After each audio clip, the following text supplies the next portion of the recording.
지금까지 계속해서 산상순 마태복음 5장을 가지고 여러분에게 말씀을 나누고 있는데요. 좀 기억이 나실까요? 여러분들 좀 기억을 좀 되새기도록 좀 요약을 좀 해보면 5장은요 이렇게 구조가 돼 있어요. 먼저 도표를 보시면 1절에서 12절까지는 이제 팔복에 대해서 성경이 이야기해주고 있지요. 그리고 13절에서 16절까지는 저와 여러분들을 향해서 하나님 나라의 빛이고 소금이다, 소금이고 빛이다라고 말씀해 주셨어요. 우리의 정체성, 저와 여러분의 정체성에 대해서 이야기를 해주셨습니다. 그리고 17절에서 20절까지는 예수님과 구약성경, 율법과의 관계를 설명해 주시면서 예수님이 누구신지 예수님의 정체성을 이야기해 주세요. 예수님의 구약이 예언한 예표가 되시는 메시아일 뿐만 아니라 또 율법의 완성이시면서 말씀의 중심이 바로 예수님이다라고 이야기를 해주시지요. 그리고 나서 오늘 본문을 포함해서 이제 5번의 소주제가 성경에 계속해서 기록됩니다. 다음 도표를 좀 보여주시겠습니까? 21절에서 26절에 보면 이 마음의 분노를 다스리라고 하면서 마음을 잘 다스려야 한다. 하나님의 자녀는 마음을 잘 다스려야 한다라고 성경은 이야기를 하고요. 27절에서 32절은 간음과 이혼에 대해서 설명을 해주셨고 33절에서 37절은 그 당시 사회가 너무 맹세가 난무한 서로 신뢰하지 못하는 시대였어요. 그래서 거짓 맹세하지 마라 라고 예수님께서 서로를 신뢰하라 라고 이야기를 해주셨지요. 2주 전입니다. 우리 지난 시간에 살펴본 것이 38절에서 42절에 악한 자를 대적하지 말고 선을 행하라 라고 이야기를 했어요. 그리고 오늘 우리가 함께 읽은 말씀은 이제 5장의 마지막 부분이죠. 43절에서 48절로 원수를 사랑하라 라고 말하고 있습니다. 근데 여러분 이 5가지의 소주제가 있어요. 예수님께서 하신 말씀들이 있는데 공통점이 있습니다. 성경을 읽어보면 공통적인 한 가지가 딱 있어요. 혹시 뭔지 아세요? 고정관념을 깨라는 거예요. 고정관념을 깨라. 이 각각의 단락이 시작될 때마다 성경은요 반복하는 문구를 우리에게 가르쳐줘요. 오늘 본문에서도 있었거든요. 한번 다음 도표를 보여주시겠습니까? 성경은요 각각의 주제를 이야기하면서 너희가 들었었다, 너희가 들었으나 라는 표현을 예수님 다 쓰고 있어요. 이게 무슨 말이냐면 그러니까 한 가지 패턴을 똑같이 보여주고 있는 거예요. 여기서 너희가 들었다라고 말할 때 이 단어가요 원형이 이 아쿠오라는 단어예요. 말 그대로 듣다라는 겁니다. 들어서 알고 있는 단어라는 거예요. 근데 이게 이제 2인칭 복수 너희가라고 쓰였고요 미완료 용법으로 쓰였어요. 이게 무슨 말이냐면 과거부터 지금까지 계속해서 들어오고 있고 알고 있었고 앞으로도 내가 얘기하지 않으면 계속해서 알고 있을 것, 이게 미완료 용법이거든요. 그러니까 예수님께서 그 산상수훈에 그 산에 모여서 있었던 사람들의 제자들을 포함한 이 사람들에게 무엇을 이야기하고 있냐면 너희가 지금까지 분노, 간음, 이혼, 맹세, 보복, 원수 이러한 내용들을 구약 성경인 율법을 통해서 들었고 또한 그것을 알고 있었을 것이다 라고 이야기한 것입니다. 맞지요? 그래서 항상 저는요 말씀을 시작하면서 그 근거를 구약에서 먼저 찾았었어요. 기억나실까요? 근데 오늘 성경은 똑같이 이 패턴이 쓰였음에도 불구하고 뭔가 틀린 게 있어요. 오늘 성경이 무엇을 이야기하고 있는지 43절을 같이 한번 다시 읽어봤으면 좋겠습니다. 43절입니다. 시작. 또 내 이웃을 사랑하고 내 원수를 미워하라 하였다는 것을 너희가 들었으나 여기서도 너희가 들었다라는 이 아코라는 단어가 나오고 있어요. 들어서 알고 있었던 게 2가지 사실입니다. 뭘까요? 뭐뭐일까요? 첫 번째는 이웃을 사랑하라. 이웃을 사랑하라는 것을 너희가 들어서 알아왔을 거다. 성경을 통해서부터 너희가 들어서 알았을 것이다. 아니면 뭐 종교 지도자들을 통해서 들어서 알았을 것이다. 예수님이 말하는 겁니다. 2번째 말하고 있는 게 뭐예요? 원수를 미워하라. 원수를 미워하라는 것을 너희가 들어서 알았을 것이다 라고 이야기하고 있는 겁니다. 그런데 이 근거를 한번 찾아볼까요? 원수를 사랑하라 근거가 있어요. 구약에. 자, 어디냐면 레위기 19장 18절입니다. 우리 같이 한번 읽어보도록 하겠습니다. 원수를 갚지 말며 동포를 원망하지 말며 내 이웃 사랑하기를 내 자신과 같이 사랑하라. 나는 여호와이니라. 아멘. 하나님께서요 분명히 이웃을 사랑하라라고 말씀하셨지요. 그러면 여기서 제가 던지는 질문, 왜 예수님이 똑같은 패턴을 이야기하는데 이게 틀렸을까라는 것. 아니, 예수님이 틀린 건 아니죠. 뭐냐? 그러면 과연 구약 성경에 이 원수를 미워하라라는 표현이 어디 나와 있을까요? 원수를 사랑하라는 거는 나왔는데 원수를 미워하라는 표현이 과연 구약 성경에 있을까요? 모르겠습니다. 제가 찾아볼 때는 없더라고요. 사실 없어요. 우리가 방금 읽은 레위기 19장 18절에 도리어 원수를 갚지 말라고 하지 원수를 미워하라는 표현은 어디에도 안 나와요. 그러면 성경에도 없는 표현임에도 불구하고 하나님께서 가르쳐 주시지도 않았음에도 불구하고 어떻게 이스라엘 백성들은 지금까지 들어오고 알고 있었을까요? 이게 사실 미스터리예요.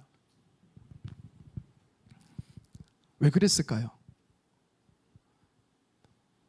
그동안에 첫 번째, 두 번째, 세 번째, 네 번째 각각의 주제를 이야기할 때는요 다 성경에 근거가 있었어요. 성경이 이야기하신 말씀들이었거든요. 근데 오늘 우리가 읽은 43절에 보면 원수를 사랑하라는 표현은 성경에 있지만 원수를 미워하라는 표현은 없거든요. 근데도 이스라엘 백성들은 원수를 미워하는 게 하나님 뜻으로 알고 있었다라는 거예요. 잘못 알고 있었던 거죠. 왜 그랬을까? 한번 제가 말씀을 묵상하며 두 가지의 근거를 한번 생각해 봤어요. 첫 번째 이유가 뭐냐면 잘못된 선민 사상입니다. 잘못된 선민 사상. 전사 이게 자막을 축소로 안 돼요? 화면을? 네. 보시는 분들 영상 보시는 분이 힘들다고 하셔서 자, 첫 번째는요. 잘못된 선민 사상이에요. 자, 선민 사상이 뭔지 아십니까? 선택받은 백성, 선택받은 자녀라는 사고예요. 이거 틀린 게 아니라 맞지요? 하나님께서요. 아브라함을 택하셨어요. 하나님께서요. 야곱의 12아들을 택하셨어요. 하나님께서 이스라엘 백성들을 택하셨어요. 택하셨다라는 게 선민 사상입니다. 자, 우리 창세기 12장 3절을 같이 하반절 말씀을 읽어보도록 하겠습니다. 시작. 땅의 모든 족속이 너로 말미암아 복을 얻을 것이라 하신지라. 아멘. 택하신 게 맞거든요. 근데 문제는 뭐냐면 하나님이 아브라함을 왜 택하셨는지, 하나님이 이스라엘 백성들을 왜 택하셨는지를 분명히 이야기해주고 계세요. 택한 목적이 있어요. 택한 목적이 뭐예요? 아브라함을 택한 목적이 뭐예요? 아브라함의 족속, 자손들을 택한 이유가 뭐예요? 열방을 축복하려고요. 아브라함만이 아니라 이스라엘 백성들만이 아니라 그들을 시작으로 해서 주변의 많은 사람들을 복을 주시려고 하나님 택했다라는 거예요. 출애굽기 19장 6절 상반절도 같이 한번 읽어보도록 하겠습니다. 너희가 내게 대하여 제사장 나라가 되며. 아멘. 이스라엘 백성들이 하나님께서 말씀하시는 거예요. 이스라엘 백성들은 제사장 나라가 된대요. 여러분, 제사장의 역할이 뭐죠? 하나님과 죄인인 백성들을 연결해 주는 역할이 바로 제사장입니다. 하나님이 이스라엘 민족을 택한 이유가 뭐래요? 열방을 구원하기 위해서, 하나님의 자녀가 되게 하기 위해서 제사장 나라가 되게 하셨다라는 것입니다. 그러니까 선민 사상이 맞긴 한데 무엇이 문제였냐면 나만, 우리만 구원받을 수 있었다라는 잘못된 선민 사상 때문이었어요. 그래서 원수를 사랑하라라는 것은 물론 맞지만, 이웃을 사랑하라는 것은 맞지만, 이웃이 아닌 사람은 미워하는 게 그들이 하나님 뜻으로 생각하고 있었던 거예요. 성경의 가르침을 잘못 이해한 거죠. 이사야 49장 6절에서는 저와 여러분들을 이방의 빛으로 부르셨다라고 말해요. 그 이방의 사도가 바로 바울 사도잖아요. 구원이 땅끝까지 흘러가게 하도록 저와 여러분들을 이방의 사도로 부르셨대요. 근데 문제는 뭐냐? 이 잘못된 선민 사상을 이스라엘 백성들이 가지고 있었다라는 거예요. 오직 그들만이 구원받을 수 있다라는 거죠. 그래서요, 이방인들에게는 구원이 없고 그들이 왜 존재하는가? 그럼 도대체 하나님은 그들을 왜 창조하셨는가? 구약의 이스라엘 백성들이 뭐라고 생각하는지 아세요? 왜 우리만 창조하고 우리만 하나님의 백성인데도 불구하고 이방인들이 존재하는가? 딱 한 가지예요. 지옥의 불쏘시개.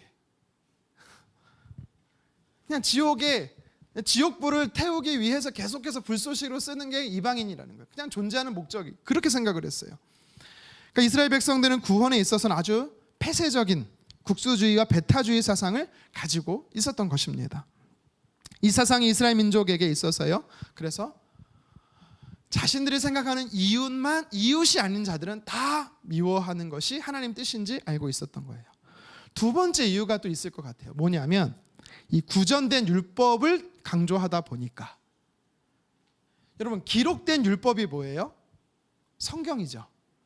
그러니까 제가 말한 율법은 모세오경만을 이야기하는 게 아니라 구약 성경을 이야기하는 거예요. 구약 성경은 기록된 하나님의 말씀이죠. 근데 이스라엘 백성들은요, 기록된 하나님 말씀만 있었던 게 아니라 입에서 입으로 사람을 통해 전달되어 오던 구전된 율법도 있었어요. 그러니까 무슨 말이냐면, 구전된 율법이 뭐냐면 하나님의 뜻을 이제 제사장이든 뭐 당시 예수님 당시에서는 이제 바리새인이든 성경을 해석하는 자들이 있었는데, 그들이 과거부터 옛날부터 성경은 이렇게 하나님 뜻이야라고 성경에 없음에도 불구하고 1-1, 1-2, 1-3 첨가하고 첨부해서 계속해서 하나님 뜻이다라고 가르쳤던 거예요. 예를 들어 볼까요? 안식일을 지키라. 하나님께서 분명히 성경에 기록해 놓으셨죠.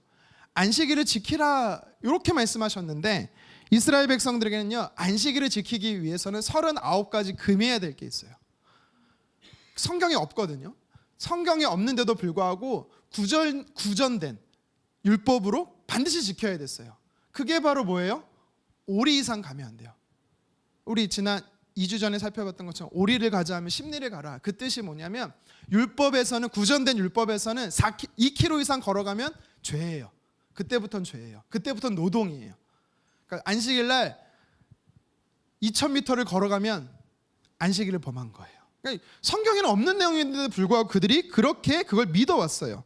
약을 발라도 일한 겁니다. 돈을 줘도 일한 거예요. 상거래라고 해서. 여러분 주일날 자녀들에게 돈 주지 마세요. 그러니까 그렇게 생각하는 거예요. 성경에 없는. 저 어릴 때는 뭐가 있었는지 아세요? 뭐 사 먹으면 큰일 나요. 난리 납니다. 그때는 지금은 뭐 저희 아이들 아빠 뭐 사주세요 이러죠. 저 어릴 때는 뭐 사 먹었다 들키면 하나님 앞에 벌 받는다고. 저 기억이 있어요. 잔상에 남아요. 선생님이 그렇게 가르쳐 주셨어요. 안식일 범했다고. 잘못 알고 있는 거죠. 이처럼 이 잘못된 선민 사상과 구전된 율법을 중시하던 이 사회, 이 유대 사회의 이 문화로 인해서요, 하나님이 말씀하지 않으셨음에도 불구하고 하나님의 뜻인 것 마냥 그들이 알고 있었다라는 겁니다. 근데 이스라엘 백성들만 그런 게 아니에요. 저와 여러분들도요, 요새도요, 왕왕 이런 일들이 있어요. 야, 하나님은 이러셔. 야, 우리가 하나님의 자녀면 이래야 돼 라고 하는 게 있을걸요. 뭐가 있을까 고민해 봤거든요.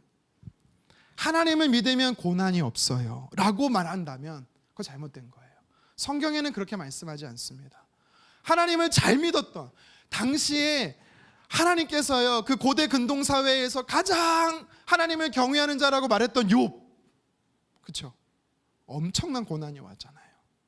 또 하나님을 믿으면 잘 된다, 성공한다. 여러분 이것도 틀립니다. 맞는 부분도 있지만 진리가 아닌 거예요. 어렵죠? 성령 받으면 무조건 방언해야 된다. 여러분 방언해도 되고 안 해도 됩니다. 저는 어릴 때요, 박수 치면 안 되는 교회에서 자랐어요.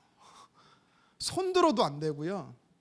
저번에 한번 얘기했죠. 목사님이, 외부 강사님이 더워서 단추 하나 풀면, 저 기억납니다. 어릴 때 갑자기 담임 목사님 올라와서 중지시켜 버렸어요. 기억이 나요. 그러니까 그렇게 엄한 교회에서 저희가 신앙생활 했는데 거기선 방언하면 안 돼요. 도리어 방언하면 안 돼요. 근데 제가 선교단체 가봤더니 개도 방언을 하네요. 농담입니다. 다 방언하는 거예요. 저만 방언을 못하는 거예요. 근데 저는 약간 어떻게 했냐면, 약간 성령 받으면 척도가 방언인 줄 알았어요. 그때 좀 잘못 알고 있었죠. 그렇지 않습니다, 여러분. 여러분 그거 아시죠? 오카는 목사님도 죽을 때까지 방언 못 하고 돌아가셨어요. 네. 그분이 누군지 모르시나요? 네. 또 여자는 목사가 될 수 없다. 우리 교단 말 조심 잘해야 됩니다. 파면당할 수가 있어서. 네. 아니요, 제가 신학교 교수님께 물어봤기 때문에 괜찮아요. 교수님도 그거 아니라고 그러셨어요. 네. 정치적 색깔 때문에. 네. 여자분들도 목사 할 수 있어요. 단 우리 교단에서는 안 된다라는 거죠. 또 믿음의 사람은 아프지 않는다. 우울증 안 걸린다. 여러분 이거 다 아닙니다. 성경에서 그렇게 말하고 있지 않아요. 엘리야 선지자 심한 우울증에 걸렸죠. 네, 그러지 않는다라는 거예요. 그러니까 우리가 성경에서 말하지 않았음에도 불구하고 성경을 잘못 이해하거나 그래서 오역해서 내 뜻임에도 불구하고 마치 하나님의 뜻인 것처럼 강요할 수 있어요. 잘못할 수가 있다라는 거예요. 예수님 그거를 말씀하고 계신 거예요. 오늘 본문에서. 그래서 저와 여러분들은 이런 오류를 범하지 않기 위해서 하나님의 말씀인 기록된 성경을 잘 알아야 되고 가까이 해야 되는 것입니다. 자, 그렇다면 예수님이 당시 하나님의 말씀이 아님에도 불구하고 하나님의 뜻인 것처럼 알고 있었던 그 당시 이스라엘 백성들에게 그리고 오늘 저와 여러분들에게 하나님의 본심, 진심, 하나님의 뜻이 무엇인지 가르쳐주고 계시는데 그것을 한번 자세히 한번 살펴보도록 하겠습니다. 첫 번째는 원수를 사랑하라는 거예요. 원수를 미워하라라고 너희가 알고 있었지만 아니라는 겁니다. 원수를 사랑하라라는 거예요. 우리 44절 상반절 같이 한번 읽겠습니다. 나는 너희에게 이르노니 너희 원수를 사랑하며. 아멘. 이웃도 사랑해야 되지만 원수도 사랑해야 된다라는 것입니다. 여러분 그래서 그럼 원수를 사랑하라는 게 뭘까? 싫어하는 사람, 괴롭히는 사람, 사기치고 또 핍박하고 박해하고 막 그런 사람들, 힘든 사람을, 싫은 사람을 억지로 사랑하라는 뜻인가? 이것을 우리가 이해하기 위해서는요, 좀 역으로 이웃의 범위를 알아야 돼요. 무슨 말이냐? 이스라엘 백성들은요, 이웃 하면 바운더리가 있었어요. 이웃 하면 딱 정해진 사람들이 있었어요. 그래서 그들은요, 성경의 기록대로 이건 하나님의 뜻이 맞거든요. 이웃을 사랑하라는 것은 하나님의 뜻이기 때문에 그들이 생각하는 이웃이 어디까지인지를 사실 우리는 좀 알아야 됩니다. 그들은요, 내가 생각한 이웃만 사랑하면 된다라고 생각했어요. 그래서 이웃이 아닌 사람은 사랑하지 않아도 된다, 미워해도 된다라고 생각했던 거예요. 자, 그러면 그들이 생각하는 이웃은 누군가? 당시 예수님 시대에 이스라엘 백성들이 생각하는 이웃은 누군가? 세 가지를 기억하면 돼요. 첫 번째가 뭐냐면 혈통. 그러니까 유대 민족, 이스라엘 사람이면 이웃이에요. 그들이 생각하는 바운더리가 있었어요. 근데 점점 좀 좁아져요. 크게는 일단 이스라엘 민족이어야 돼요. 네. 두 번째는 뭐냐면 같은 종교여야 돼요. 여호와 신앙, 여호와 하나님을 섬기는 사람이어야 돼요. 그래야 이웃이에요. 아무리 이스라엘 사람이라고 해도 하나님 안 믿고 우상 숭배하면 이웃이 아닌 거예요. 세 번째는 뭐냐면 하나님을 다 믿어도요, 이스라엘 사람이고 하나님을 다 믿어도 같은 이웃이 아닐 수 있어요. 왜냐하면 종파가 달라요. 종파가. 여러분 성경에 볼 때 바리새인, 사두개인 들어봤죠? 이게 지금 종파가 좀 다른 거예요. 바리새인은 이 구약 성경을 철저히 하나님의 말씀으로 믿는 사람들이에요. 그러니까 일반적으로 가장 많은 유대인이 바리새인 여기에 속해 있습니다. 두 번째로요, 사두개파가 있어요. 사두개파는 뭐냐면 이 제사장, 약간 귀족 중심의 공동체예요. 이 사람들은요, 성경을 다 믿지 않습니다. 모세 오경만 믿고요, 그리고 천사나 천국을 믿지 않아요. 이상하죠? 그래서 이 사람들은요, 자기들만 이웃이에요. 이 사두개파만. 이것만 메이저만 있었던 게 아니라 비유적으로 적용하는 거니까 여러분 꼭 그렇게 정치적으로 오해하시면 안 돼요. 지금 우리나라도 큰 정당이 두 개잖아요. 대부분 이상하게 요새 나라마다 진보와 보수 하나씩 정당이 있어요. 그렇죠? 그 다음에 작은 정당이 있어요. 우리나라에도 좀 작은 정당이 몇 개 있잖아요. 그것처럼 비유적으로 한 거지 정치 집단으로 생각하시면 안 돼요. 이 정당 종교 집단이에요. SNF파라고 있어요. SNF파가 뭐냐면 금욕주의. 여러분 먹지 않고 자지 않고 막 이렇게 자기를 학대하면서 경건하게 살려고 했던 사람들인데 이 SNF파는 자기들만 두고 이웃인 거예요. 예수님의 제자 중에 가룟유다가 열심당원이라고 우리가 생각을 하는데 이 열심당원들이 또 있어요. 이들은요 무력으로 로마로부터 이스라엘을 독립시키려고 하는 사람들이에요. 그래서 이 사람들은 칼을 갖고 다니고 또 사람을 찌르기도 하고 막 이래요. 그러니까 요 사람들은 또 자기들끼리 또 이웃인 거예요. 그러니까 생각해 보면 큰 그림은 이스라엘 백성들 그리고 여호와 신앙에 있는 사람들 그 안에 자기들이 갖고 있는 신앙의 색깔이 있는 사람들이 이웃이었던 거예요. 이해되시겠습니까? 그들만 사랑하면 되는 거예요. 반대로 우리랑 정치적 색깔, 종교적 색깔 달라? 그러면 미워해도 되는 거예요. 여호와 신앙 아니고 우상 숭배하는 사람이면 미워해도 되는 거고요. 이스라엘 민족이 아니고 나머지 지옥의 불쏘시개로 쓰이는 그렇게 창조된 이방인들은 다 미워해도 된다라고 그들을 원수 삼아 된다라고 그들은요 성경에 말하고 있지 않음에도 불구하고 생각했던 것입니다. 그래서 이웃 바운더리를 아는 게 되게 중요한 거예요. 근데 예수님께서요 뭐라고 말씀하는지 아세요? 누가 이웃입니까? 누가 내 이웃이지? 대부분의 이스라엘 사람들이 이걸 중요시 여겼다면 예수님은 그 상식을 깨고 있는 거예요. 고정관념을 깨고 있습니다. 예수님은 이렇게 말씀하세요. 누가 너의 이웃이냐 이게 중요한 게 아니라 너는 누구의 이웃이 되고 있냐라고 이렇게 말씀하세요. 다시 여러분 이거 좀 어렵지만 잘 생각해 보세요. 나 중심으로 누가 이웃인가가 중요한 게 아니라 예수님이 이걸 허물고 내가 누구의 이웃이 되고 있느냐가 중요하다라고 예수님 가르치고 있는 거예요. 그 어디서 할 수 있냐면 여러분 아마 잘 아실 거예요. 선한 사마리아 비유 아시죠? 누가복음 10장에 보면 한 율법사가 율법 교사가 아마 바리새인일 거예요. 이 사람이 예수님께 와서 질문을 해요. 예수님이 이제 설교 중간에 이웃을 사랑하십시오라고 말했더니 손 들고 질문하는 거예요. 예수님 그럼 도대체 누가 저의 이웃입니까? 묻는 거예요. 왜냐하면 그들의 사상은요 이웃이 되게 딱 정해져 있었거든요. 그랬더니 예수님이 이제 선한 사마리 비유를 예로 드는 거예요. 예루살렘에서 여리고로 내려가는 가운데 한 사람이 강도를 만났다라는 거예요. 가정한 겁니다. 강도를 만나서 죽게 된 상황에서 3명의 사람이 지나가요. 첫 번째는 제사장, 존경받는 종교인이죠. 두 번째도 마찬가지로 존경받는 레위인이 지나가요. 근데 그들은요 거들떠보지도 않습니다. 도와주지 않고 그냥 지나가요. 근데 세 번째 누가 지나가냐면 사마리아인이었어요.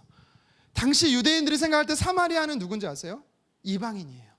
원래 사마리아는 남유대 북이스라엘로 나눠질 때 북이스라엘 수도였어요. 근데 사마리아는요 BC 722년에 아수르에 멸망하면서 아수르가 어떤 정책을 피냐면 이주 정책을 핍니다. 이방인들을 다 이주시켜서 거기에 살게 하고 이스라엘 사람들하고 혼인시켜요. 그러니까 순수 혈통이 아니라 이제는요 혼혈 민족이 돼버렸어요. 그래서 유대인들은요 이웃으로 생각하지 않아요. 이스라엘 민족이 아니니까. 이해되시겠죠? 그래서 그렇게 사마리아 사람을 싫어했던 거예요. 그래서 사람들은 대부분 지름길이 사마리아를 통과하는 건데 돌아가요. 그들하고 상종하기 싫어서. 근데 예수님이 뭐라고 말하냐면 이 사마리아 사람이 와서 그 사람에게 응급처치를 하고 자기가 머문 숙소로 데려가서 돌봤다라는 겁니다. 또 주인에게 2데나리온을 주면서 내가 돌아올 때까지 이 사람을 좀 간병해 주세요 라고 했다라는 거예요. 그리고 나서 예수님이 자기한테 질문했던 그 율법사에게 역으로 질문합니다. 이 강도 만난 사람의 이웃이 누구냐? 이렇게 질문해요. 그랬더니 그 율법교사가 이렇게 대답합니다. 은혜를 베푼 자입니다. 그러니까 사마리아인이라는 거죠. 다시 예수님이 그래서 누가복음 10장 37절 하반절에 이렇게 말해요. 우리 같이 한번 읽어보도록 하겠습니다. 가서 너도 이와 같이 하라 하시니라. 아멘. 여러분 이게 우리가 성경을 읽으면 별로 아무것도 아닌 것 같지만 사실 엄청난 가치관을 부시는 거예요. 엄청난 세계관을 하나님 예수님께서 심어주는 거예요. 무슨 말이냐면 그동안 이스라엘 백성들이 중요한 건 나를 중심으로 누가 이웃이냐가 되게 중요했던 거예요. 근데 예수님께서 무엇을 말씀하시냐면 이웃에 대해서 이야기할 때는 내가 누구의 이웃이 되어주고 있느냐가 중요하다라는 거예요. 여러분 이해되시겠습니까? 그러니까 성경에서 말하는 죄인, 사마리아인, 이방인 다 이웃이 될 수 있다라는 거예요. 왜요? 그들에겐 국률이 필요하거든요. 한번 지도 한번 보여주시겠습니까? 예수님이 사실은요 갈릴리 중심으로 주로 사역을 하셨어요. 약 3년의 기간 동안. 그렇지만 여기서만 사역하신 게 아니고요. 지금의 이제 북쪽 레바논 땅인 두로와 시돈에 가서도 복음을 전했어요. 여기서만 복음을 전한 게 아니라 또 지금의 이제 요단 동편 요르단에 해당하는 곳에 데가볼리라는 곳에 가서 10개의 도시라는 뜻이죠. 여기 가서 또 복음을 전하셨어요. 물론 예수님은 이스라엘 민족을 위해서 오셨다라고 말했지만 그들만을 위해서 복음을 전한 게 아니라 그들을 통해서 복음이 흘러가도록 이방인에게도 예수님은요 복음을 전하셨어요. 그러니까 예수님은 그들의 이웃이 되어주셨던 거예요. 예수님께서는 그래서 죄인, 세리들, 창녀 그들과 친구가 되어주셨던 겁니다. 이웃이 되어주셨던 거예요. 그러니까 원수를 사랑하라 이 단어는요 무엇을 의미하는 거냐면 너희가 지금까지 이웃이 아니다라고 생각했던 이웃이 아닌 무조건 원수였거든요. 그들을 이웃으로 삼으라는 뜻이에요. 사실은요. 그들의 이웃이 되어주라는 것입니다. 그러면 여러분 이스라엘 백성들은 이웃이 되면 사랑할 수가 있거든요. 사랑해야 한다는 게 하나님 뜻인 걸 알거든요. 그래서 예수님이 말씀하는 거예요. 그리고 원수를 사랑하라라고 말할 때 이 사랑하라는 것도 되게 중요하거든요. 여러분 사랑에는요 지도 됐습니다. 그만 보여주세요. 사랑에는요 4가지가 있어요. 종류가 있어요. 첫 번째는 뭔지 아세요? 필리아. 들어보셨을 거예요.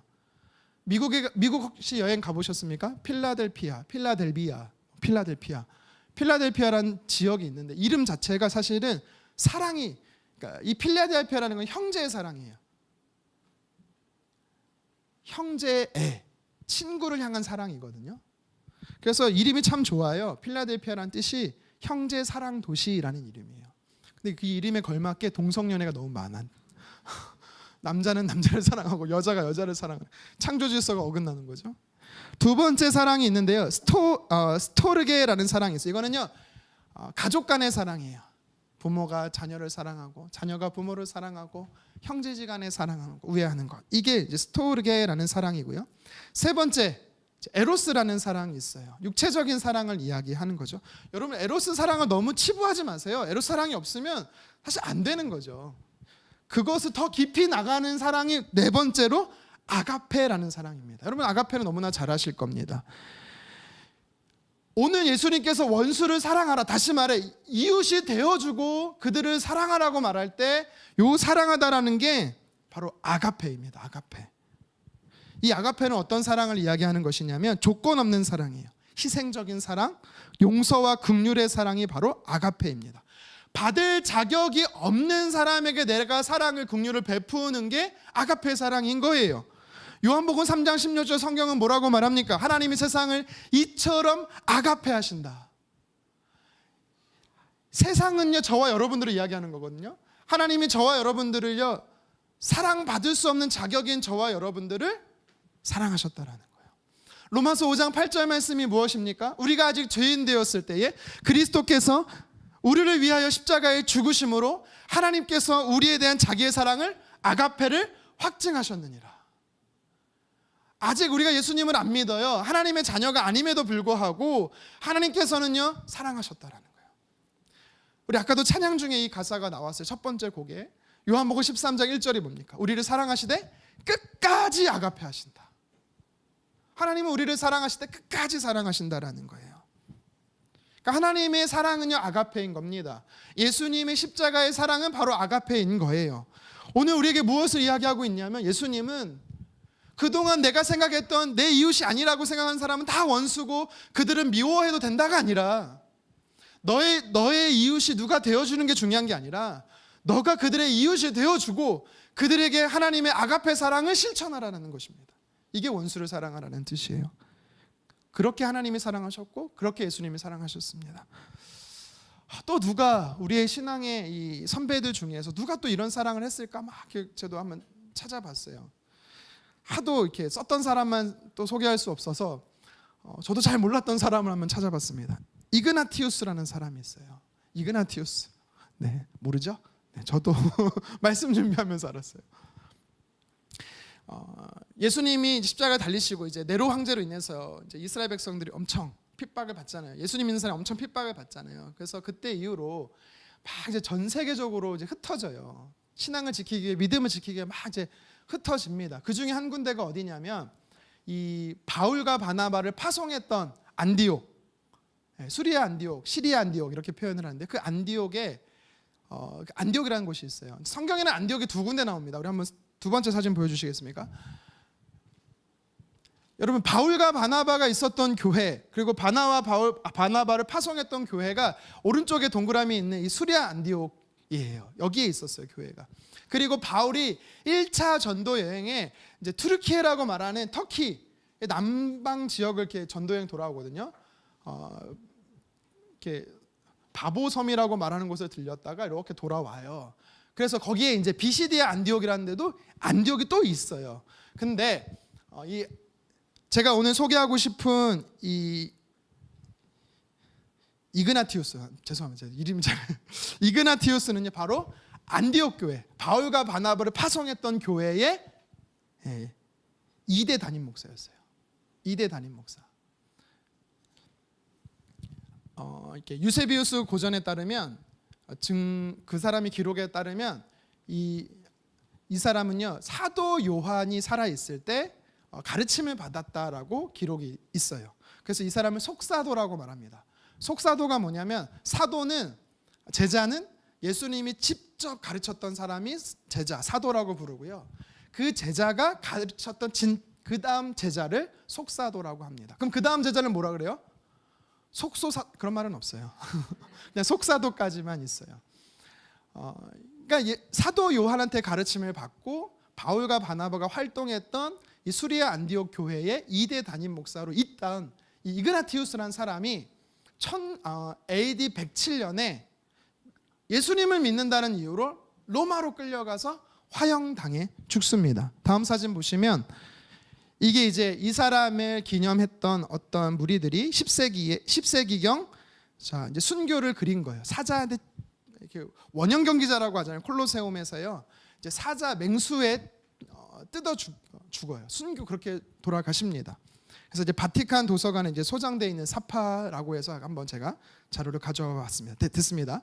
이 이그나티우스는요 로마로 압송되고 있어요. 근데 바울하고 되게 비슷하더라고요. 제가 자료를 찾아보니까 로마로 압송되면서 7군데의 편지를 써요. 그 중에 하나가 바울이 로마서 서신서를 쓴 것처럼 로마인들에게, 로마에 있는 교회들에게 편지를 쓰는데요. 이 편지에 보면 이런 표현이 나옵니다. 제가 한번 빠르게 읽어드릴 테니까 여러분 자막으로 좀 보세요. 불도 좋고 십자가도 좋고 맹수의 무리도 좋으며 뼈를 비틀고 사지를 찢어도 좋으며 팔다리를 자르고 온몸을 난도질해도 좋습니다. 이 세상의 목표도 지상의 모든 왕국도 저에게는 아무런 소용이 없습니다. 이 세상을 다스리는 것보다 그리스도 예수 안에서 죽는 것이 저에게는 더 낫습니다. 제가 찾고 있는 것은 우리를 위해 돌아가신 그분이며 제가 원하는 것은 우리를 위해 부활하신 바로 그분입니다. 이분이 이제 로마로 압송되면서 조금 있으면 죽게 될 것을 알고 있음에도 불구하고 이렇게 편지를 써서 로마 교회에 보냈던 거예요. 아마 이제 속사도 중에 폴리갑이라는 사람도 여러분 들어보셨을 텐데요. 폴리갑보다 먼저 순교한 사람이 이그나티우스인데 이 사람이 이제 폴리갑이라는 사람한테 또 편지를 보내거든요. 나중에 후대에 폴리갑이 이런 말을 했어요. 이 이그나티우스에 대해서요. 그는 10명의 병사들에게 붙들려 학대를 받았으나 아무런 불평 없이 순종하였다. 마치 예수님이 골고다 십자가에 달리시기 위해 골고다에 가실 때 침묵하셨던 어린 양처럼 그냥 순종했던 모습이 바로 이그나티우스였다라는 거예요. 그는요 어떤 원망도 어떤 저주도 하지 않았습니다. 심지어 자신을 포박해 가는 이 로마 군사들을 향해서요 어떤 저주도 어떤 비난도 아무 말을 하지 않았다라고 이야기를 하고 있어요. 도리어 내가 예수님께 더 빨리 더 가까이 갈 수 있도록 해주셔서 고맙다란 말을 했대요. 와, 여러분 그럴 수 있습니까? 이렇게 고백할 수 있어요? 바로 원수를 사랑하라라는 것이 나를 핍박하고 나를 괴롭히고 나를 죽이려는 그런 사람까지도 내 이웃으로 삼고 그들에게 아가페의 사랑을 베푸는 것이 원수를 사랑하는 것입니다. 정리하면 이 원수를 사랑하라고 예수님께서 말씀하셨던 이 표현은요, 누가 내 이웃이 되었는가, 그 바운더리를 깨고 내가 그동안 내가 원하는 사람만 이웃으로 삼았다면 그 기준을 깨고 내가 누군가의 이웃이 되어주라라는 거예요.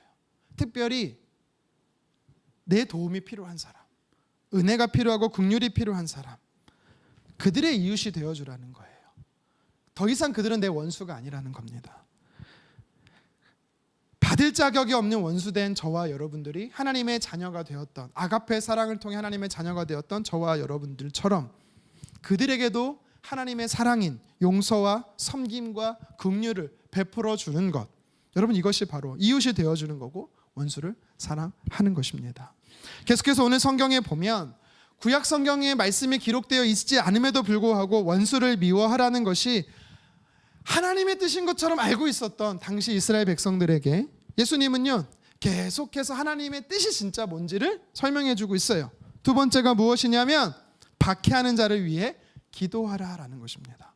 박해하는 자를 위해 기도하라. 우리 이어서 44절 하반절 함께 읽어보도록 하겠습니다.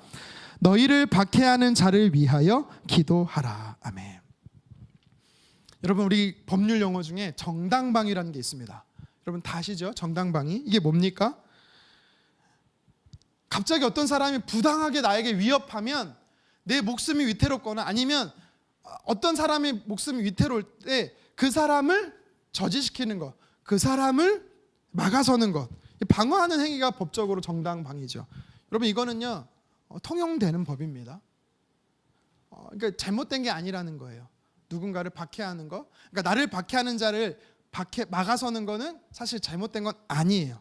심지어 여러분 내 옆에 있는 사람 딱 때리려고 여러분이 자 때린다, 눈 깜빡거리지 말고 눈 잘 뜨고 있어 하고 팍 해보세요. 나도 모르게 눈 깜빡거리죠. 여러분 생리적인 거고요, 자연스러운 거고요. 그 다음에 조건 반사예요. 무조건적 반사예요. 제가 무엇을 이야기하는 거냐면 나를 박해하는 자, 나를 핍박하는 자, 싫어하고 미워하는 거는 사실 본능이라는 거예요. 본능. 근데 지금 예수님께서 무엇을 얘기하냐면 본능과 역행하라고 이야기하는 것처럼 보여요. 왜요? 그를 위해 기도하라고 이야기해요. 기도하라고. 그냥 기도가 아니고 사실 저 자세에 보면 용서의 기도를 하라는 거예요.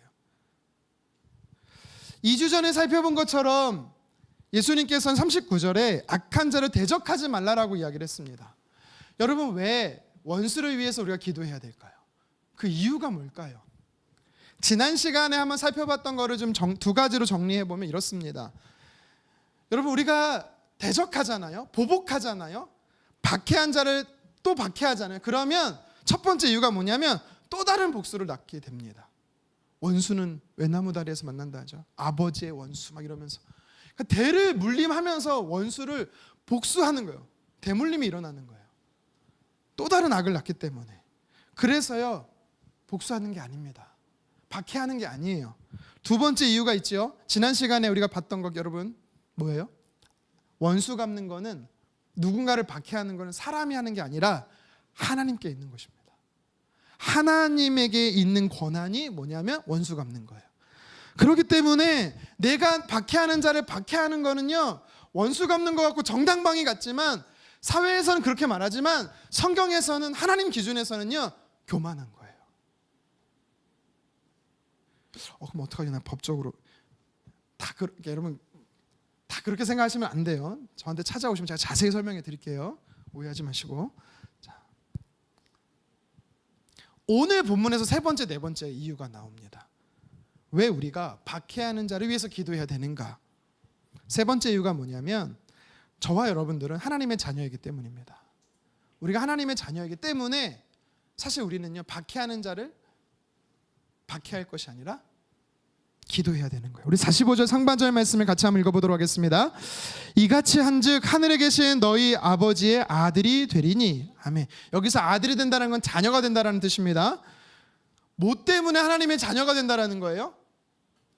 원수를 박해하는 것이 아니라 원수를 위해 박해하는 자를 위해 기도할 때 비로소 너희가 하나님의 자녀가 된다는 겁니다.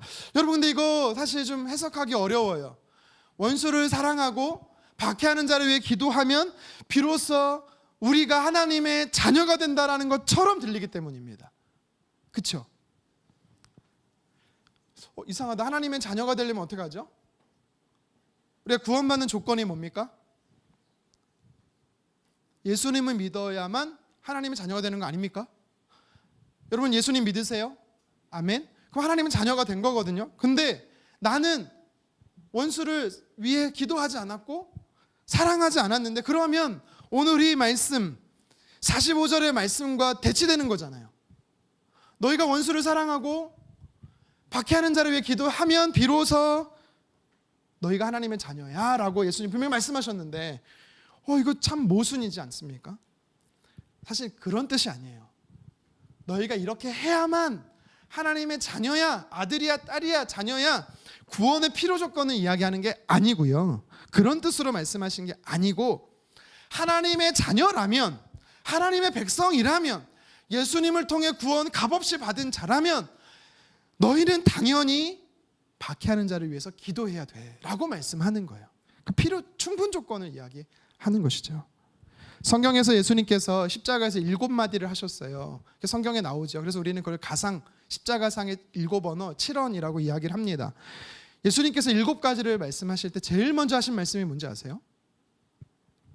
자신을 박해했던 자를 위해 기도하는 거였어요. 누가복음 23장 34절 상반절 함께 읽겠습니다. 이에 예수께서 이르시되 아버지 저들을 사하여 주옵소서, 자기들이 하는 것을 알지 못함이니이다 하시더라. 아멘. 여기서 말한 저들이 누굽니까? 지금 예수님은 십자가에 못 박은 군인들 아니에요? 여기서 말하는 그들이 또 누구예요? 조금 더 확장해서 이야기를 하면 예수님은 십자가에 못 박으라고 본디오 빌라도에게 고발했던 종교 지도자들 아닙니까? 또 좀 더 확장하면 여기서 말하는 그들이 누굽니까? 예수님이 예루살렘 성에 들어갔을 때는 불과 며칠 전에는 호산나 다윗의 자손이여 막 환영하며 웰컴했던 사람들인데, 지금은 침 뱉고 돌을 던지면서 죽으라고 외쳤던 이스라엘 무리들, 군중들 아닐까요? 지금 예수님 뭐 하고 계세요? 다 뒤졌어, 다 죽었어, 좀 이따가 봐. 아니요, 원수를 갚으려고 하는 게 아니고요, 박해하는 자들을 위해서 예수님 지금 뭐 하고 있습니까? 기도하고 있는 거예요. 하나님 저들을 용서해 주십시오. 저들이 지금 무엇을 하고 있는지 모르는 겁니다. 오늘 본문에서 예수님께서 저와 여러분들을 향해서 이렇게 예수님처럼 기도하라라는 겁니다. 왜요? 하나님의 자녀의 참된 모습이 바로 이런 모습이다라고 가르쳐 주는 것입니다. 사도행전 7장에 보면 스데반 집사가 나오죠. 스데반 집사가 예수님의 복음을 전하다가 순교를 당해요. 돌에 맞아 순교합니다. 그때 이렇게 스데반 집사님이 외쳐요. 사도행전 7장 60절 같이 한번 읽겠습니다. 무릎을 꿇고 크게 불러 이르되 주여 이 죄를 그들에게 돌리지 마옵소서. 이 말을 하고 자니라. 죽었다라는 거죠. 마지막 순교 직전에 무릎 꿇고 하나님 앞에 간절히 기도. 이 전의 말씀을 보면 보좌에 서서 자신을 보고 웰컴하시는 예수님을 봤다라고 스데반 집사는 봤다라고 성경은 말해요.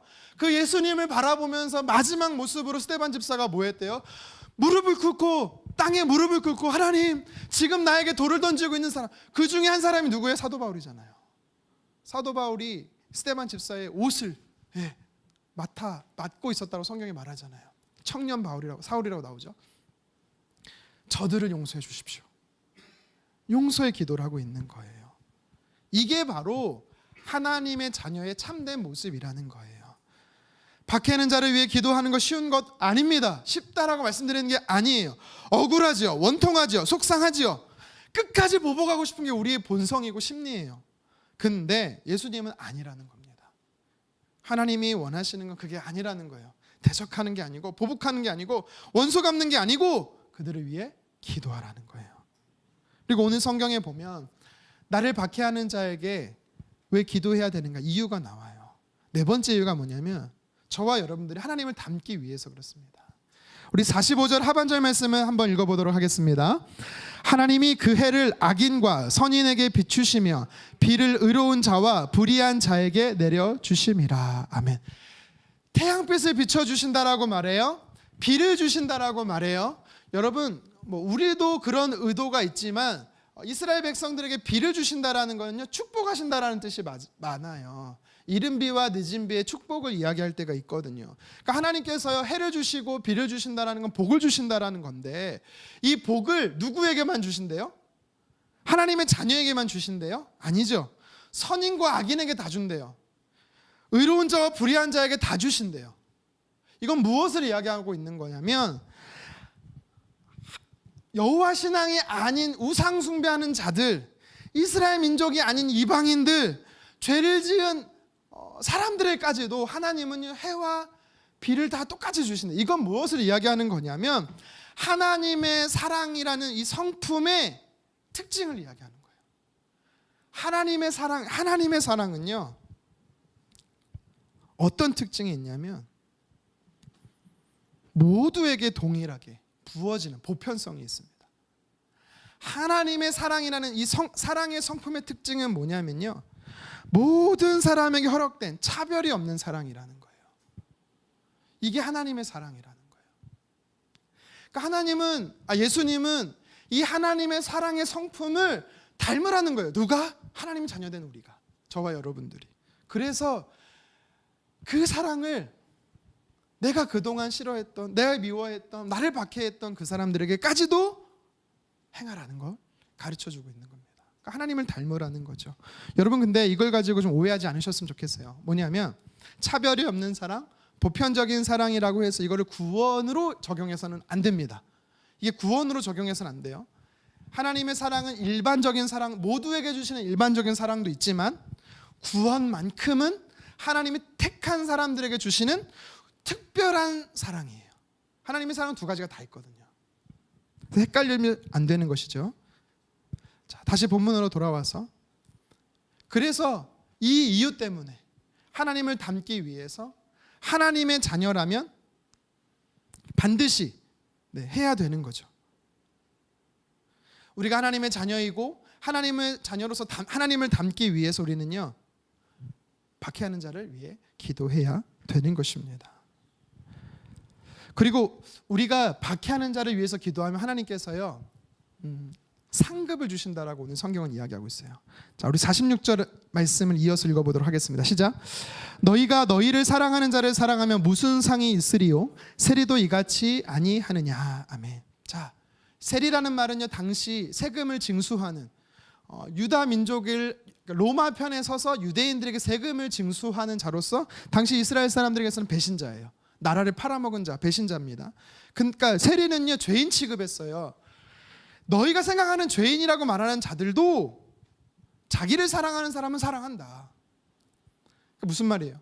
나를 사랑하지 않는 너희가 원수라고 말하는 자도 사랑해야 하면 상급이 있다라는 겁니다. 이게 그런 뜻으로 예수님이 말씀한 거예요. 그럼 여기서 말씀하시는 예수님의 상급은 뭘까? 우리 마태복음 5장 12절 말씀 상반절 함께 읽겠습니다. 기뻐하고 즐거워하라, 하늘에서 너희의 상이 큼이라. 아멘. 아멘 기능은 하나, 하늘에서요? 나는 하늘에서 상은 좀 적어도 이 땅에서 좀 컸으면 좋겠는데 라는 게 본심 아닐까요? 그래서 예수님은 또 이런 말씀도 하셨어요. 우리 마가복음 10장 29, 30절 같이 읽겠습니다. 예수께서 이르시되 내가 진실로 너희에게 이르노니 나와 복음을 위하여 집이나 형제나 자매나 어머니나 아버지나 자식이나 전토를 벌인 자는 현세에 있어서 집과 형제와 자매와 어머니와 자식과 전토를 100배나 받되 박해를 겸하여 받고 내세에 영생을 받지 못할 자가 없느니라. 아멘. 한 번 더 예수님이 이야기하실 때는 내세 죽어서 받는 천국에서 상급도 얘기하시지만 이 땅에서 받는 상급도 있다. 100배다. 그래서요, 저기 어디죠? 갑자기 동네 이름이 생각나네요. 100배 교회가 있더라고요. 교회 이름이 100배야. 얼마나 상을 많이 받으면 100배. 네. 비유적으로 표현한 거죠. 충만한 은혜를 이야기하는 것입니다. 근데 이 땅에서 받는 상급은요, 뭐와 겸해서 받는데요? 박해. 이게 무슨 말인지 아세요? 아무나 상급이 있는 게 아니라는 거예요. 이 땅에 복음을 위해서, 예수 그리스도를 위해서, 하나님을 위해 살다가 박해받는 자에게는 이 땅에 상급이 있다라는 거예요. 여러분, 이걸 꼭 기억하셔야 돼요. 예수 믿는다고 다 복 받는 게 아니라는 거예요. 이렇게 말하면 싫지요? 혹시라도 여러분들이 예수님을 믿는다는 것으로 인해서요, 가정에서 쫓겨난 적이 있으시다면, 친구들로부터, 공동체로부터 핍박받으신 분이 있다라면 하나님이 잊어버리지 않아요. 반드시 그런 사람들에게는 보상하셔요. 이게 하나님께서 상급이라고 말해요. 이 땅에서 히브리서 11장 히브리서 말씀에 그 상급을 받지 못하고 죽은 사람이 너무 많아요. 세상이 감당할 수 없는 사람이라고 말하면서, 하지만 그들이 뭘 바라봤대요? 영원한 천국에서의 상급을 바라봤다라고 말합니다. 이 땅에서 상급이 있지만 천국에서도 상급이 있다라고 분명히 예수님 말씀합니다. 여러분 기억하십시오. 보복은 또 다른 악을 양상합니다. 원수 갚는 것은요, 사람의 영역이 아니에요. 하나님이 하실 일이에요. 원수를 그래서 우리는 사랑하고 특별히 그들을 위해 기도해야 합니다. 왜요? 하나님의 자녀로서 해야 할 마땅한 일이고 하나님의 성품을 닮아가야 하는 것이기 때문입니다. 마지막으로 짧게 한 가지만 더 이야기를 할게요. 여러분, 오늘 성경이 우리에게 무엇을 이야기하고 있냐면, 제가 사실은 쭉 이어서 하는 얘기지만 제가 좀 단락을 나눴어요. 사랑을 표현하라고 예수님 말씀하세요. 우리 47절 말씀 같이 한번 읽어보도록 하겠습니다. 시작. 또 너희가 너희 형제에게만 무난하면 남보다 더하는 것이 무엇이냐? 이방인들도 이같이 하느니라. 아멘. 여러분, 무난하다가 무슨 말이에요? 인사하다라는 거죠. 또 무난하다라는 게 무슨 뜻이냐면 환영한다라는 거예요. 웰컴한다라는 거예요. 축복한다라는 뜻이에요. 근데 우리는 어때요? 그러니까 당시 이스라엘 백성들도 마찬가지예요. 내가 생각하는 이웃, 내가 생각하는 그 사람들만 무난하는 거예요. 근데 예수님 뭐라고 말해요? 너희가 죄인이라고 말하는, 구원받지 못한다라고 말하는 이방인조차도 자신의 형제라고 말하는 사람, 이웃에게는 다 무난해. 근데 너희가 똑같이 한다면 그게 무슨 무난이야? 여러분, 혹시 우리도 그러고 있지 않습니까? 불편한 사람 인사도 안 해. 인사해도 받지도 않고. 혹시 이러진 않아요? 아니라는 거예요. 여러분, 조선시대는요, 자녀들이 저희 조상분들은 그랬어요. 조선시대에는 전주희 씨들은 매일 아침마다 부모님께 문안 인사를 드렸어요. 네. 왜 그런지 아세요? 왜 그랬을까요? 저희 집안이 왜 그랬을까요? 존중의 뜻이에요. 존경과 존중의 뜻이에요. 살았는지 죽었는지 살피려는 게 아니라 어른으로서 존경한다라는 거예요. 부모로서 존경하고, 존경의 뜻이 있어요. 문안에는요, 그래서 존경의 뜻이 있어요. 존중의 뜻이 있어요. 그러니까 예수님께서 지금 무엇을 이야기하는 거냐면, 네가 생각하는 이웃만이 아니라 원수된 사람들도 존중하라는 거예요. 여러분, 또 여기 사용한 무난하다라는 헬라어 단어가 있어요. 아스파조마이라는 단어예요. 아스파조마이. 이 단어의 뜻 중에 이런 뜻이 있습니다. 행복을 빌다, 축복하다라는 거예요. 그러니까 예수님이 지금 무슨 말을 하냐면, 너 이웃에게만 축복하지 마. 너를 박해하는 자들, 네가 생각하는 이방인들, 구원받지 못한다라고 말하는 그 사람들에게도 아스파조마이를 해야 돼. 축복해라는 뜻이에요. 사랑을 어떻게 표현하래요? 기도하는 것뿐만 아니라 더 과감하게, 더 급진적으로, 더 강력하게 축복하라는 거예요. 여러분, 그래서 아까 제가 사실 축복성 그래서 갖고 온 거예요. 복을 빌어주라는 겁니다. 결국 예수님께서 무엇을 이야기하는 거냐면, 하나님의 자녀는 사랑을 표현해야 된다라는 것입니다. 사랑은 마음의 감정만이 아니라 의지적으로 행동하라는 거예요. 하나님께서 저와 여러분들을 사랑하셨기에 그 사랑을 표현하셨죠. 의지적으로 표현하셨습니다. 성자이신 하나님이신, 성자 하나님이신 예수님을 이 땅에 그래서 보내주신 거잖아요. 원수된 자, 나를 박해하는 자라 할지라도 우리는 그를요 웰컴해야 돼요. 환대해야 되는 것입니다. 우리 교회는 이런 사람 오면 안 돼. 우리 교회는 저런 사람들 오면, 여러분 그러시면 안 돼요. 누구나 올 수 있도록 웰컴해야 되는 것입니다. 그리고 그들을, 심지어 나를 박해하는 자였으면 축복해 줘야 됩니다. 기도해 줘야 되는 거예요. 복을 빌어 줘야 되는 거예요. 어렵죠? 이것도 어렵습니다. 자, 그래서 지난주도 한번 얘기했지만 산상수훈 설교는 하면 할수록 힘들어요. 어려워요. 여러분, 근데 성경을 보잖아요. 제가 그래서 예로 구약성경 하나, 신약성경에서 하나 이렇게 해서 축복하는 것이 하나님이 왜 축복하라 했는지 알겠더라고요. 여러분, 축복하기 어려우시면 이 말씀을 기억하고 축복하세요. 왜? 축복하는 자에게 하나님 복을 주십니다. 여러분, 제 말이 아니고 성경의 약속이에요. 우리 먼저 한번 시편 109편 17절 같이 한번 읽어보겠습니다. 그가 저주하기를 좋아하더니 그것이 자기에게 임하고 축복하기를 기뻐하지 아니하더니 복이 그를 멀리 떠났으며. 아멘. 이게 무슨 말이에요? 습관적으로 저주하는 거예요. 뭐 들리게 저주할 수도 있고 뭐 들리지 않게 혼자 저주할 수도 있고 아니면 무리를 지어서 뒷담할 수도 있고. 근데 성경에 뭐라고 말하는지 아세요? 그가 저주하기를 너무 즐겨 했더니 그 저주가 본인에게 임한대요. 반대로 축복을 하도 안 하니까 어떻게 해요?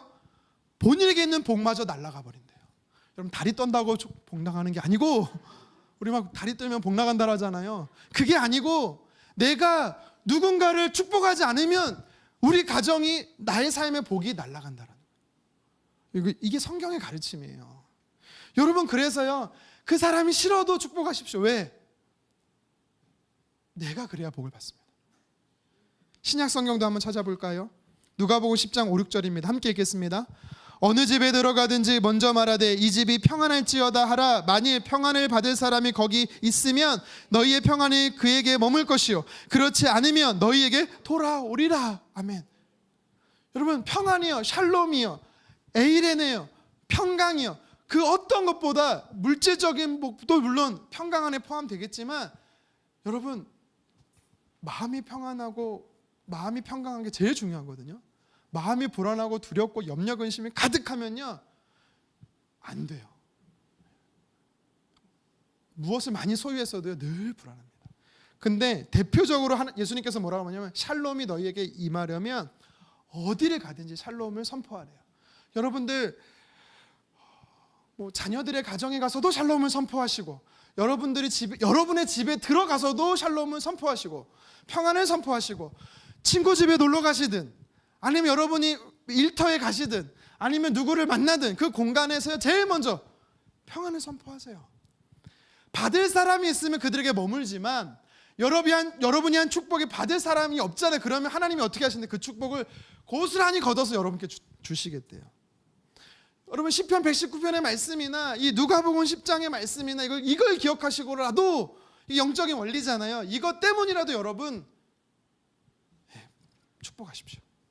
축복을 하십시오. 많이 할수록 여러분에게 유익합니다. 뿌린 대로 거둔다. 제가 지난주에 설교했잖아요. 기억나시죠? 다들 못 들었다는 뜻으로.